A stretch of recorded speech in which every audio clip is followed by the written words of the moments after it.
ले जाने आया हूँ। टॉम ने जब गैरिक को देखा तो अपनी मॉम से कहा कि ये वही आदमी है जो अक्सर मेरे सपने में आया करता है। असल में टॉम 7वें राजा का 7वां बेटा है, यानी टॉम का जन्म बुरी ताकतों को खत्म करने के लिए हुआ है। गैरिक ने टॉम के बाप को कुछ सोने के सिक्के दिए और बोला कि आज से टॉम मेरा हुआ। जाने से पहले टॉम की मॉम ने टॉम को लाल कलर का लॉकेट दिया और कहा कि ये लॉकेट हमेशा तुम्हारी मदद करेगा। एक तरफ हम चुड़ैल मैलेकिन को देखते हैं जो करीब 300 साल बाद वापस अपने महल लौटी। मैलेकिन ने देखा कि मेरा महल महल नहीं बल्कि एक खंडहर बन चुका है। तभी मैलेकिन के सामने इसकी बहन आई जिसके पूरे चेहरे को जलाया हुआ है। मैलेकिन ने तुरंत अपनी बहन से सवाल किया कि आखिर तुम्हारे चेहरे के साथ यह क्या हुआ। इसकी बहन ने जवाब दिया कि तुम्हें कैद करने के बाद गैरिक यहाँ पर आया था और उसने मुझे जला दिया और हमेशा के लिए इस महल के अंदर कैद कर दिया। मैलेकिन ने तुरंत अपने हाथ से इसके जले हुए चेहरे को एक सुंदर चेहरे में बदल दिया और साथ ही महल के अंदर जाकर अपने हाथ को चारों तरफ घुमाया, जिससे इसका खंडहर महल एक शानदार महल में बदलने लगा। एक तरफ हम इन दोनों को देखते हैं जो शहर की भीड़ से होते हुए जा रहे हैं। तभी गैरिक ने शागिर्द से कहा कि तुम यहीं पर रहो, मैं अंदर जाकर अपने लिए शराब लेकर आता हूँ। गैरिक के जाते ही हम देखते हैं कि काफी सारे लोग एक लड़की को पकड़कर ला रहे हैं, जिस पर आरोप होता है कि यह लड़की साधारण लड़की नहीं है बल्कि एक बेहद खतरनाक चुड़ैल है। लड़की को देखते ही टॉम इनके पास जा पहुंचा और सभी से कहा कि मैं गैरिक का शागिर्द हूँ और तुम इस चुड़ैल को मेरे ऊपर छोड़ दो, मैं खुद देख लूंगा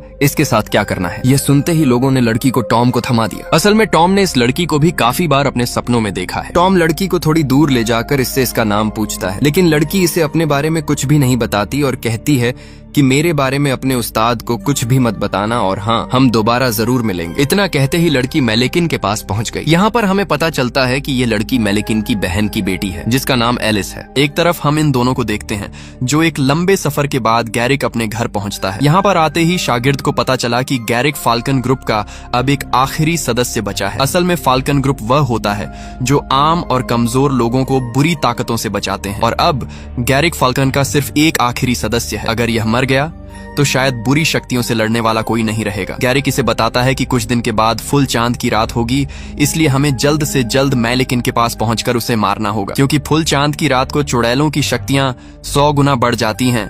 उनके अंदर काफी ज्यादा ताकत आ जाती है, जिसके चलते हमारा उनसे मुकाबला करना काफी मुश्किल हो जाता है। बातों ही बातों में काफी ज्यादा रात हो चुकी है, इसलिए गैरिक टॉम से सोने के लिए कहता है। कुछ वक्त के बाद दोनों सो रहे होते हैं, मगर तभी अचानक से टॉम की आंखें खुलती हैं और इसे आसपास से किसी के होने का एहसास होता है। टॉम खड़ा होकर देखने जाता है तो पता चलता है कि यहाँ पर एक लोहे के कपड़े पहने हुए एक पुतला है। ये देखकर टॉम वापस सोने के लिए आने लगता है, मगर तभी पीछे से वह पुतला जो खतरनाक शैतान है और जिसे यहाँ पर मैलेकिन ने इन्हें मारने को भेजा है, पूरे गुस्से के साथ टॉम के ऊपर अटैक करता है। टॉम बचते हुए किसी तरह से एक ऊपरी